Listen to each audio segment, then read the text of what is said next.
बिस्मिल्लाहिर्रहमानिर्रहीम और अस्सलामुअलैकुम। 26 जून पाकिस्तान में जुमे की रात आसिम मुनीर्स डिफेक्टो फॉर्म 47 मिलिट्री राज डे 209। आज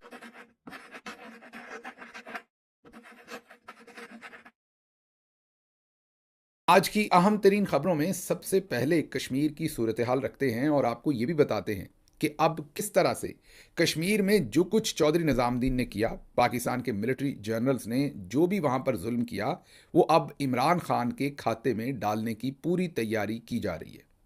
कश्मीर में पिछले चंद हफ्तों के दौरान जिस तरीके से कत्लो गारत की गई, अब अशियाए खुर्दनोश को रोका जा रहा है। अवाम के अंदर जो गमो गुस्सा है उस सब को अब चैनलाइज करने की कोशिश की जा रही है इमरान खान की तरफ, या ये कोशिश की जा रही है कि जेल में बैठे इमरान खान का जो कैपिटल है, पॉलिटिकल कैपिटल है, जो गुडविल है, जो लोगों का इमरान खान के ऊपर एतमाद है, प्यार है, मोहब्बत है, अब उसको इस्तेमाल किया जाए कश्मीर की हालिया गलतियों के लिए। ये पहला मौका नहीं है कि हमारे जर्नल्स ऐसा करते हैं, वो बार बार करते आए हैं और बार बार करते रहेंगे जब तक कि मुल्क में असल डेमोक्रेसी रिस्टोर नहीं हो जाती। अब मामला कुछ यूं किया गया है कश्मीर के अंदर कि जो जुल्म सितम हुए उसके बाद आम कश्मीरी अवाम जो है, उनके मुतालबात ये थे आम आदमी के, ये 12 सीटें या नहीं थे।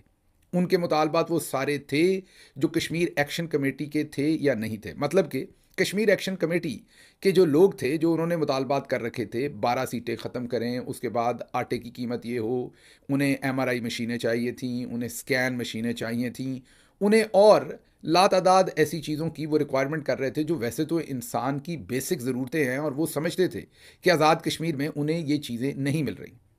जब उन्होंने ये तमाम डिमांड्स रखी तो हो सकता है कि 10% कश्मीरी उन्हें सपोर्ट करते हों, हो सकता है 5% करते हों, हो सकता है 2% करते हों, हो सकता है 20% करते हों, हो सकता है 30% करते हों, मुझे ये नहीं मालूम, और हो सकता है इससे भी कहीं ज़्यादा बड़ी परसेंटेज हो। लेकिन जो जुल्म सितम उनके ऊपर किया गया और जो भोंडे तरीके इस्तेमाल किए गए, वही सारे के सारे जो आपको हम बार बार बताते हैं कि सबसे पहले उन्हें बागी और गद्दार करार देना, फिर उनके खिलाफ बगावत और गद्दारी के पर्चे दर्ज करना, फिर किसी को रॉ का एजेंट कहना तो किसी को इंडिया का एजेंट कहना, फिर उनके घरों के अंदर से इंडियन करेंसी असलहा बरामद कर लेना, फिर उनकी सेक्स टेप्स जो हैं वो रिलीज़ करना, फिर उनके मजहबी अकायद के ऊपर हमला करना। मतलब कि कोई चीज़ छोड़ी नहीं हमारे जर्नल्स ने, और सबसे बढ़ के फायरिंग की और कत्ल गारत की। उसमें उनका इतना नुकसान हो गया कि अब उन्होंने बहुत ही सीधा, जिसे आप कहते हैं ना कि नाक की सीध में, एक ऐसा मुतालबा कर डाला है। एक पेपर आपके सामने रखते हैं जिससे आपको ज़रा इसके ऊपर सलवटें पड़ी हुई हैं, ये ऐसी ही हालत में हम तक पहुंचा है। ज़रा गौर से इसमें दर्ज एक शिक देखें, इसी के ऊपर सारा फड्डा है। वो कहते हैं कि कश्मीर में कत्लो गारत के दौरान आपने जो हमारे लोगों को कत्ल किया और उनकी लाशें छुपा ली हैं, बिल्कुल वैसे ही जैसे 26 नवंबर को इस्लामाबाद के अंदर किया गया और उसके बाद मुरीद के में किया गया।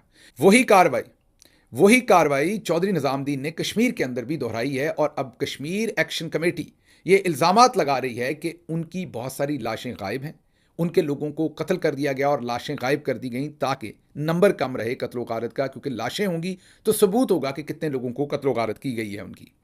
अब कश्मीर एक्शन कमेटी का सीधा मुतालबा, जो सबसे पहला बड़ा मुतालबा है, वो ये है कि हमारी लाशें वापस करो, उसके बाद आपसे कोई भी बात होगी। वो बात करना चाहते हैं, वो इस वक्त मुज़ाकरात करना चाहते हैं, लेकिन स्टार्टिंग पॉइंट उन्होंने रखा हुआ है कि हमारी लाशें वापस करें ताकि फिर हम आपके साथ बैठ के बातचीत कर सकें। अब यहाँ पर चौधरी साहब फंस गए। तो आप सोच रहे होंगे कि ये जो शुरू में मैंने आपके सामने एक बात रखी कि अब इमरान खान साहब के ऊपर ये सब कुछ डालने की कोशिश की जाएगी, तो वो साजिश आपको बताते हैं। मुल्क के तूलो अर्ज में पाकिस्तान तहरीक इंसाफ को एक पॉलिटिकल पार्टी के तौर पर रजिस्टर्ड होने की इजाज़त नहीं। जहां पर रजिस्टर्ड थी वहां पर भी उसे कैंसिल कर दिया गया, उसकी रजिस्ट्रेशन को, और पाकिस्तान तहरीक इंसाफ को एक जमात के तौर पर मानने से इनकार कर दिया। अब जमात ना भी हो तो इंतखाबी निशान फिर भी मिल जाता है, और अब तो सुप्रीम कोर्ट भी मानती है कि मिलना चाहिए था बल्ले का निशान। लेकिन याद कीजिए, काजी फायज ईसा, बल्कि काजी लानत ने उस वक्त वो बल्ले का निशान भी तहरीक इंसाफ से छीन लिया, और पाकिस्तान तहरीक इंसाफ के जितने भी उम्मीदवार थे, किसी ने कद्दू पर, गाजर पर, जूते पर, बेलन पर, पता नहीं किन किन निशानों के ऊपर इलेक्शन लड़ा। MNA के कैंडिडेट के पास डिफरेंट इलेक्शन का निशान था, इंतखाबी निशान, तो MPA के पास डिफरेंट थे। एक ही हल्के में कई कई निशान लोगों को याद करने पड़े। इसके बावजूद 2/3 मेजॉरिटी से ज़्यादा पाकिस्तान तहरीक इंसाफ और इमरान खान के सपोर्टेड कैंडिडेट्स जो हैं, आज़ाद जो लड़े, वो जीते। उसके बाद खैबर पख्तूनख्वा का इलेक्शन आया, वहां पर भी तहरीक इंसाफ को एक पार्टी के तौर पर घुसने नहीं दिया गया। पाकिस्तान तहरीक इंसाफ की लीडरशिप ने हाफ हार्टेडली वो इलेक्शन लड़ा। मैं मेन लीडरशिप की बात कर रहा हूँ, जिन्होंने वहाँ पहुँच के इंतखाबी मुहिम चलानी थी। चंद दिन पहले उन्होंने जाने की कोशिश की। कंपैरिजन में पीपल्स पार्टी और नून लीग बहुत दिन पहले वहाँ पर मौजूद थी। अब पाकिस्तान तहरीक इंसाफ को जाने तो नहीं देना था, लेकिन कोशिश तो पहले करनी चाहिए थी, तो कोशिश भी लेट की गई। उसके बाद उन्होंने जाने भी ना दिया। तो पाकिस्तान तहरीक इंसाफ के साथ गिलगित बल्तिस्तान में भी वही किया गया जो बाकी मुल्क के तूल अर्ज में था, कि तहरीक इंसाफ को एक पार्टी के तौर पर भी ना माना गया, बल्ले का निशान भी ना दिया गया। लेकिन अब खूबसूरती देखिए, अभी इलेक्शन दूर दूर है आज़ाद कश्मीर का, तो तहरीक इंसाफ को, जी हाँ, तहरीक इंसाफ को बल्ले का निशान भी दे दिया गया और पार्टी की रजिस्ट्रेशन के लिए भी अदालत हुक्म दे रही है। पाकिस्तान के अंदर तो इस वक्त सुप्रीम कोर्ट और आईनी अदालतें भी, आप ये कहें कि चौधरी साहब के घर की लौंडी बन चुकी हैं। तो ऐसे हालात में बेचारी आज़ाद कश्मीर की हाई कोर्ट की क्या हैसियत है। मैं आज़ाद कश्मीर की अदालत को किसी तरह से भी डिसरिस्पेक्ट नहीं कर रहा, लेकिन यकीन कीजिए कि दूसरे इलाकों में से शायद सिविल जज के पास ज़्यादा पार होगी। जो सिविल जज होता है उसके पास शायद ज़्यादा पार हो, या कोई सिविल जज शायद खड़ा हो जाए बेचारा। आज़ाद कश्मीर की हाई कोर्ट नहीं खड़ी हो सकती। आज़ाद कश्मीर की हाई कोर्ट ने अब चौधरी साहब के कहने पर यह फैसला दे दिया कि पाकिस्तान तहरीक इंसाफ को इलेक्शन लड़ने की भी इजाज़त है, पार्टी के तौर पर उसे फौरी रजिस्टर्ड भी करें और इंतखाबी निशान भी दें। मतलब कि तहरीक इंसाफ के सारे गम ख़त्म हो गए, सारी परेशानियां ख़त्म। जो चीज़ें पाकिस्तान तहरीक इंसाफ को न पूरे पाकिस्तान में मिली, न गिलगित बल्तिस्तान में, वो अचानक से आज़ाद कश्मीर में पाकिस्तान के मिलिट्री जर्नल्स ने खोल दी। अब एक तरफ ये सूरत हाल है, दूसरी तरफ अगर बोर्ड देखें, जो इस वक्त बोर्ड बनाया हुआ है पाकिस्तान तहरीक इंसाफ ने, उसमें कुछ तो मोतबर नाम है। जैसे मैं सलमान अकरम राजा साहब को एक ईमानदार आदमी समझता हूं कि उन पर यह इल्ज़ाम नहीं लगाया जा सकता कि उन्होंने पैसे पकड़ लिए। हाँ, बाकी उनकी पॉलिटिकल जजमेंट के ऊपर हम सब तनकीद कर सकते हैं, और तनकीद सियासत में एक बहुत ही अच्छी चीज़ होती है, इससे हम सबको सीखने का मौका मिलता है। अब अगर सलमान अकरम राजा साहब और चंद और लोग उस बोर्ड में हैं, तो उस बोर्ड के अंदर ऐसे ऐसे लोग भी हैं जो सर्टिफाइड जर्नल्स के टाउट हैं। बहुत सारे लोग तो पार्टी छोड़ के चले गए और उन्होंने पार्टी के साथ एक लम्हा नहीं गुजारा। आप दूसरे लफ्ज़ों में कहिए कि वो बिना वर्दी के जर्नल्स के वो एहलकार हैं जो इस वक्त बोर्ड के अंदर बैठे हुए हैं। तो वो टिकटें किनको देंगे? वो टिकटें चौधरी के लोगों को ही देंगे। उसमें ऐसे लोग भी हैं जिन पर माजी में इल्ज़ामात भी हैं, और काफ़ी हद तक वो इल्ज़ामात साबित भी हैं कि वो पैसे लेकर टिकटें देते हैं, तो पैसे लेकर भी टिकटें बेची जाएंगी। तो फिर चौधरी ये क्या कर रहा है? चौधरी ये कर रहा है कि जो कुछ कश्मीर के अंदर किया गया, लाशें तक गायब हैं। मैंने शुरू में आपके सामने ये बात रखी कि शायद शुरू में जब कश्मीर एक्शन कमेटी ने ये सब कुछ शुरू किया, तो शायद थोड़ी तादाद में कश्मीरी उनके साथ हों। जैसे आपने देखा कि मुल्क के तूलो अर्ज़ में भी हम बातें करते हैं, लेकिन हमारी पब्लिक महंगी बिजली ले लेती है, महंगी गैस ले लेती है, फाके काट लेती है। कई जगहों से आपको खबरें आती हैं, लोग गले में फंदा डाल के अपनी ज़िंदगी ख़त्म कर लेते हैं, एहतजाज नहीं करते। लोग अपने हकूक नहीं मांगते बाहर निकल के कि हमें आटा सस्ता चाहिए, चीनी सस्ती चाहिए, अच्छा अस्पताल चाहिए, अच्छी एजुकेशन चाहिए। इस बात के ऊपर हमारी कोई तवज्जो नहीं है। तो कश्मीर को हमसे बहुत मुख्तलिफ तो नहीं है ना। इसलिए मैं ये कह रहा हूं कि हो सकता है कश्मीर एक्शन कमेटी को उतनी सपोर्ट पब्लिक की तरफ से ना हो शुरू में, लेकिन जर्नल्स ने जो हमेशा वो गलत कारियां करते हैं, अपने आप को अक्लमंद समझते हुए जो जाहिलाना और बेवकूफ़ाना हरकतें करते हैं, उससे उन्होंने वहां मसले को बहुत गंभीर बना लिया है। अब आम पब्लिक उनके खिलाफ हो गई है। और कल ही हमने कश्मीर से एक आवाज़ रखी थी आपके सामने, जिसमें वो कह रहे थे कि अगर इलेक्शन की कैंपेन करने के लिए यहाँ पर कोई आया तो जूतों से औरतें उनका इस्तकबाल करेंगी। उनके प्यारों को, उनके बच्चों को मारा पीटा गया है। फिर ये खाना रोकने की खबरें कि खुराक को रोक दिया गया। आगे बीबीसी की वो खबर भी आपको देते हैं जिसकी वजह से बीबीसी के खिलाफ हुई है इस वक्त हुकूमत पाकिस्तान।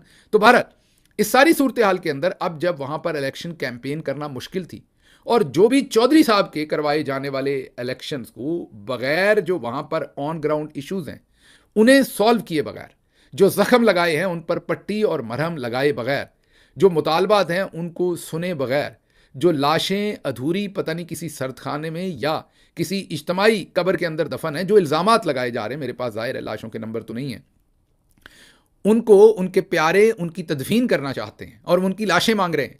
जब तक ये सारे काम नहीं किए जाएंगे, जो पार्टीज भी इलेक्शन लड़ने जाएगी, जाहिर है उनको चौधरी साहब की एक्सटेंशन समझा जाएगा, और अवाम अपनी नफरत का इजहार उन पार्टियों के साथ भी करेगी। साथ ही साथ जो इमरान खान की मोहब्बत है, प्यार है, उससे जाहिर है कुछ ना कुछ लोग पीटीआई की तरफ माइल भी होंगे जब पीटीआई इलेक्शन के अंदर उतरेगी। लेकिन उससे बड़े पैमाने पर इमरान खान का नुकसान होगा, पाकिस्तान का नुकसान होगा और पाकिस्तान तहरीक इंसाफ का नुकसान होगा, उसके वर्कर का नुकसान होगा। इसलिए मेरे ख्याल में अगर तहरीक इंसाफ में ज़रा सी भी सियासी सूझबूझ है तो उन्हें फौरी तौर पर कश्मीर के इलेक्शंस जो हैं वो इस बात के साथ उसको शर्त रखनी चाहिए कि जब तक जो बड़े ही बुनियादी मामला चल रहे हैं, जिसमें अब फजल रहमान साहब भी इन्वॉल्व हैं, दूसरे लोग भी हैं, कुल जमाती बेशक उसके ऊपर कमेटी बना लें, जब तक कश्मीर एक्शन कमेटी के बुनियादी मुतालबात को हैंडल नहीं किया जाता, एक ऐसी फजा नहीं बनाई जाती कि वहां इलेक्शन हो सके, तब तक पाकिस्तान तहरीक इंसाफ को इस इलेक्शन का हिस्सा नहीं बनना चाहिए।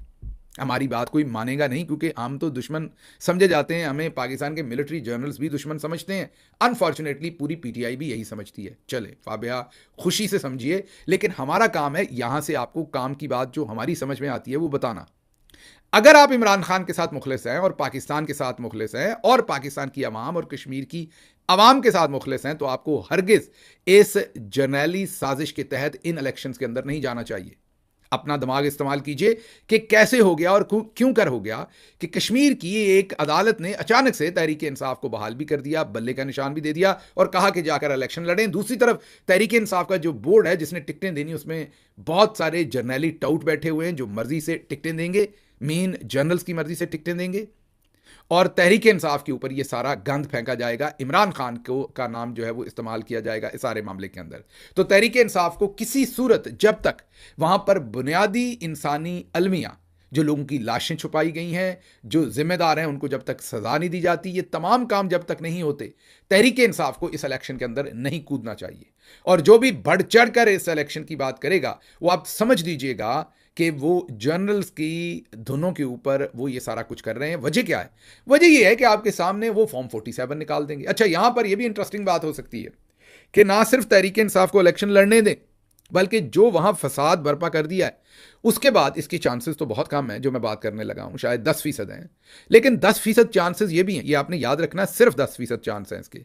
10% चांस ये भी हैं कि आज़ाद कश्मीर में हुकूमत ही पीटीआई को दे दी जाए, ताकि ये जो सब कुछ किया है चलें आपके खाते में डालते हैं, समेटें इसे आप। लेकिन इसके चांसेस 10% हैं।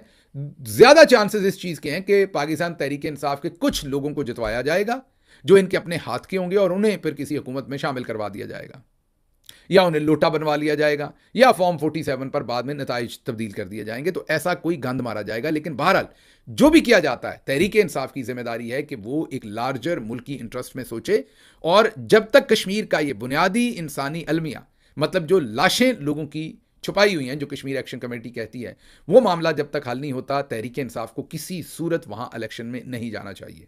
आगे बढ़ते हैं, अगली खबर आपके सामने रखते हैं कि फौज के एक्स सर्विसमैन, जो ऐसे फौजी जो आज़ाद कश्मीर से बिलोंग करते हैं या पाकिस्तान के दूसरे इलाकों से, और वो किसी तरह से भी रिटायर्ड हैं और कश्मीर एक्शन कमेटी को सपोर्ट कर रहे हैं, अब उनको पकड़ा जा रहा है, उनके खिलाफ कार्रवाइयां की जा रही हैं और उनको भी बगावत और गद्दारी के उनके ऊपर केसेस किए जा रहे हैं, और मिलिट्री इंटेलिजेंस जो है वो क्रैकडाउन कर रही है, उनको उनके घरों से जाकर पकड़ रहे हैं और उन्हें गद्दार और बागी करार दे रहे हैं कि वो रिटायर्ड फौजी हैं, वो कश्मीर एक्शन कमेटी को क्यों सपोर्ट कर रहे हैं। है ना इंटरेस्टिंग बात? अब ये जो सारी सूरत हाल है, इंटरेस्टिंग का मतलब है कि ये जानबूझकर वहां पे मामलात को बहुत ही ज्यादा गंभीर बनाना चाहते हैं। आगे बढ़ते हैं, बीबीसी ने खबर दी कि खुराक और अद्वियात को कश्मीर में जाने से रोक दिया जाता है। उसके ऊपर हुकूमत ने बहुत वावेला किया और एक बहुत लंबी चौड़ी प्रेस रिलीज भी जारी की। जो इंफॉर्मेशन मिनिस्ट्री है, उन्होंने कहा कि बीबीसी झूठ बोल रहा है, ऐसा कुछ नहीं है, हमने कोई ऐसी पाबंदी नहीं लगाई जा रही, और ये बीबीसी का एजेंडा है पाकिस्तान में मनफी नेगेटिव न्यूज़ जो है वो ब्रेक करने का। अब आपके सामने एक वीडियो रख देते हैं जो एक आम पाकिस्तानी ने मरी से रिकॉर्ड करवाई है, खुद ही देख लीजिए कि कश्मीर जाने वाले सामान के साथ क्या होता है। देखिए। भाईजान, ये ट्रक क्यों खड़े हैं? जाने नहीं दे रहे। कौन नहीं जाने दे रहे? पंजाब पुलिस नहीं जाने दे रही। क्या कह रहे हैं?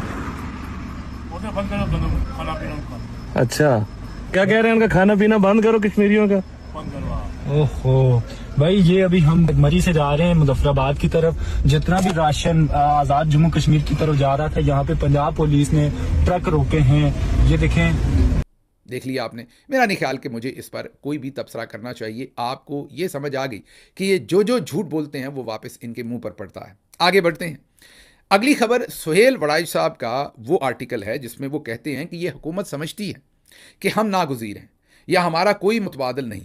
तो याद रखें, दुनिया में जब स्पेस बननी होती है, जिसको हटाना होता है उसको हटा दिया जाता है। मेरे इल्म में है कि क्या ऑप्शन है, लेकिन इसके इजहार का वक्त नहीं आया। मईशत और सियासत दोनों में मायूसी है। मैंने हुकूमत को वार्न करना था कि आप ये दो चीज़ें दुरुस्त कर लें, और मुझे कोई तवक्को भी नहीं कि ये ठीक करेंगे। गवर्नेंस में फैसले हो नहीं पा रहे।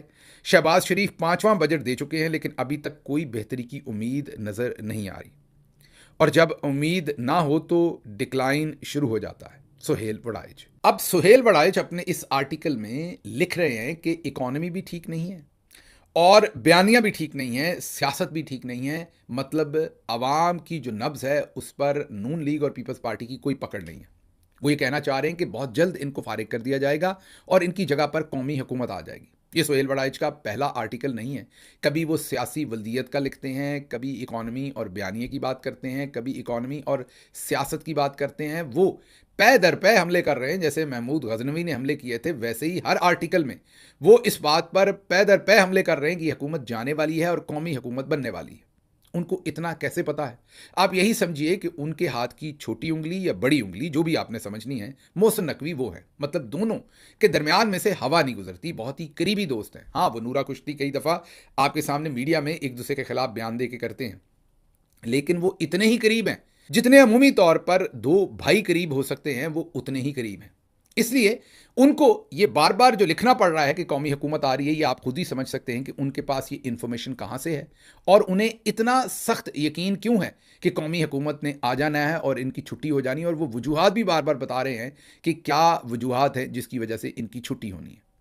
इसके साथ ही मुनीफ फारूक, वो भी आपको पता है कि टाउट सहाफ़ी हैं जर्नल्स के, और वो एक दूसरे मकतबा फ़िक्र की बातचीत सामने रखते हैं, क्योंकि हमारे मिलिट्री जर्नल्स जब किसी सियासी जमात की पीठ में छुरा घूमते हैं तो उन्हें आखिरी लम्हे तक वो जिस हाथ में छुरा होता है वो हाथ पहले कमर पर ऐसे ही रखते हैं कि जैसे थपकी दी जा रही। अचानक आपको पता चलता है तो छुरा अंदर जा चुका होता है। तो अब मुन्ना मुनीफ फारूक, मेरा ख्याल वो वाला जो जर्नैली ग्रुप है, उनकी वो ये कहिए कि तर्जमानी कर रहे हैं, और वो कह रहे हैं कि नहीं, सत्ते खैरे हैं नून लीग को और पीपल्स पार्टी के इस मौजूदा सेटअप को किसी को नहीं हटाया जा रहा, सब कुछ ऐसा ही चलना है। और वो तो यहां तक कह रहे हैं कि पाकिस्तान के मिलिट्री जर्नल्स को कोई परवाह ही नहीं है कि इकॉनमी बुरी है कि नहीं है। जी, ये उनके अल्फाज हैं, मैं नहीं कह रहा। मुनीफ फारूक कह रहे हैं कि जो पाकिस्तान की इस्टेब्लिशमेंट है, मतलब कि जर्नल्स हैं, उनको ना इकॉनमी की परवाह है ना सियासत की परवाह है। अब पता नहीं वो उन्हें इतना दलेर कह रहे हैं, ढीठ कह रहे हैं, या क्या कह रहे हैं। वरना इकॉनमी बुरी की परवाह किसको नहीं होती? बिलकती हुई आवाम की, सिसकती हुई आवाम की किसको परवाह नहीं होती? वो हमारे मुंह पर ये बता रहे हैं जर्नल्स के बिहाफ पर कि हम बहुत ढीठ हैं, हमें इस चीज़ की कोई परवाह नहीं है। तो ये दोनों साइड्स आप देख लीजिए, एक से मिलिट्री जर्नल्स अपना बयानिया बनवा रहे हैं तो दूसरे से मोहसिन नकवी साहब। लेकिन आपको ये तो समझ आ गई कि इस सारी दाल के अंदर कोई ना कोई उबाल ज़रूर आ रहा है। आने वाले दिनों में देखेंगे ये उबाल किस तरफ जाता है। अगली खबर आपके सामने पंजाब से रखते हैं, और वो भी बहुत ही इंटरेस्टिंग खबर है। पंजाब के स्पीकर हैं मलिक अहमद खान, जिनके समझा जाता है कि नून लीग के ऊपर बहुत सारे एहसानात हैं। जब नून लीग मुश्किल वक्त में थी तो कहा जाता है कि उन्होंने डील शील करवाई और रास्ते तलाश किए नून लीग के। लेकिन फिर मरियम नवाज और नवाज शरीफ की सियासत ही क्या, अगर वो अपने किसी भी मोहसिन को ऐसे ही छोड़ दें। अब फर्क वड़ाइच लाहौर से ये रिपोर्ट कर रहे हैं कि मलिक अहमद खान जो हैं, उनके खिलाफ अब एक बाकायदा महाज वजीर आला पंजाब के दफ्तर से शुरू कर दिया गया है। फर्क वड़ाइच ये लिखते हैं और बताते हैं कि वजीर आला ऑफिस ने यह कह दिया कि स्पीकर पंजाब असम्बली मलिक अहमद खान का कोई काम नहीं करना। उसमें अज़मा बुखारी हों या दूसरे लोग हों, वो एक पूरे का पूरा इत्तेहाद बनाकर या पूरे की पूरी एक मूवमेंट बनाकर मलिक अहमद खान को कॉर्नर करने की कोशिश कर रहे हैं। एक और लाहौर के रिपोर्टर से हमारी बात हुई तो उन्होंने कहा कि बाकायदा कसूर में जो पुलिस अफसरान हैं उनको भी कहा गया है कि मलिक अहमद खान की शोहरत को बुरा बनाओ, उनको ऐसे केसेस के अंदर फ्रेम करो, मतलब कि उन पर ऐसे इल्ज़ामात लगाओ कि वो जराइम पेशा लोगों के पीछे खड़े हैं। अब मलिक अहमद खान जो हैं वो देखते हैं आने वाले दिनों में वो क्या करते हैं। वो भी बड़े काइयाँ सियासतदान हैं, लेकिन उनके ऊपर जो है वो चूड़ी कसने की कोशिश की जा रही है, या दूसरे लफ्ज़ों में उनको कुर्बानी का बकरा बनाने की कोशिश की जा रही है। और जो पुलिस है कसूर की और गिरदोनवा की, उनको लगाया गया है कि वो मलिक अहमद खान के इर्द गिर्द फील्डिंग सेट कर दें। तो ये नून लीग के अंदर जो हो रहा है वो आपके सामने रखते हैं। अब आगे पाकिस्तान तहरीक इंसाफ के अंदर क्या हो रहा है वो एक और सूरत हाल है, वो भी आपको बता देते हैं। इकबाल अफरीदी साहब पर हमने बात की। उसके बाद मुतद्दद MNAs ने मुझसे रब्ता किया और उन्होंने इकबाल अफरीदी साहब के बारे में बहुत गिला किया। इकबाल अफरीदी साहब हमारे भाई हैं, उनका पहले तो आज का बयान आपके सामने रखता हूं और फिर मैंने उनसे एक गुजारिश भी करनी है।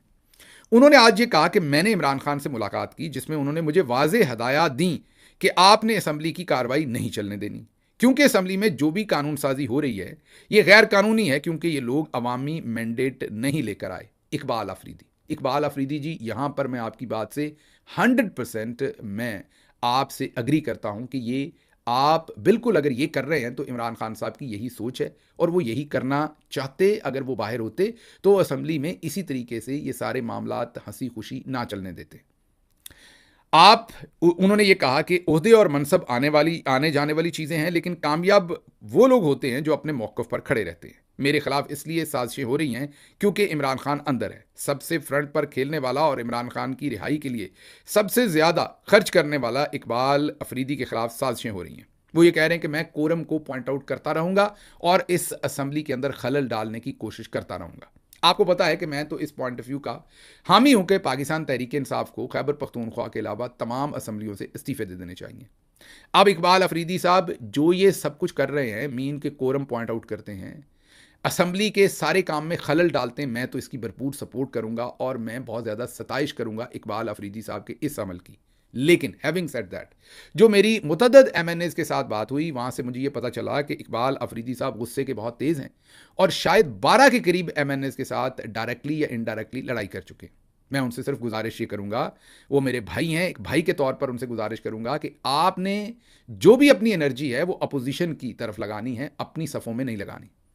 जब आप लड़ाई करेंगे तो आपका ये जो सारा जो भी कॉन्टेक्स्ट है बात का, जो सारी जुस्तजू है, वो सारी इस बात पे डाल दी जाएगी कि आपकी पार्टी के अंदर लोगों से लड़ाई होती है और फिर इस बात की राह हमवार की जाएगी कि आपको पार्टी से अलग कर दिया जाए। तो इसलिए मेरी आपसे गुजारिश है कि माजी में जिसके साथ भी जो हुआ उसको भी दरगुजर कीजिए, उनके साथ जाके अपने मामलात को ठीक करने की कोशिश कीजिए। मैं इसकी बात हरगिज़ ये नहीं कह रहा कि आप उनकी बात मानें। आपको अगर असूली तौर पर लगता है कि आपने कोरम पॉइंट आउट करना है और आपको ये ठीक लगता है तो बिल्कुल कीजिए, वहां पर मैं आपके साथ हूं। बल्कि मेरे ख्याल में करना चाहिए और असम्बली की सूरत हाल को नहीं चलने देना चाहिए। और जो दोस्त कहते हैं कि असम्बली की सूरत हाल को चलने देना चाहिए और आपको समझाते हैं, मेरे ख्याल में वो गलत कर रहे हैं। लेकिन उसके बावजूद आपने कोशिश करनी है कि अपनी पार्टी के लोगों के साथ हाथापाई या लड़ाई आपकी ना हो। बाकी आप जज्बाती आदमी हैं, जज्बाती लोग ऐसे काम कर जाते हैं, मैं समझ सकता हूं, लेकिन कोशिश कीजिए कि पार्टी के अंदर मामलात जो हैं वो दुरुस्त रहें। ये बाकी जो आप काम कर रहे हैं ये बहुत ही बेहतरीन काम कर रहे हैं, इसको आप जारी रखिए।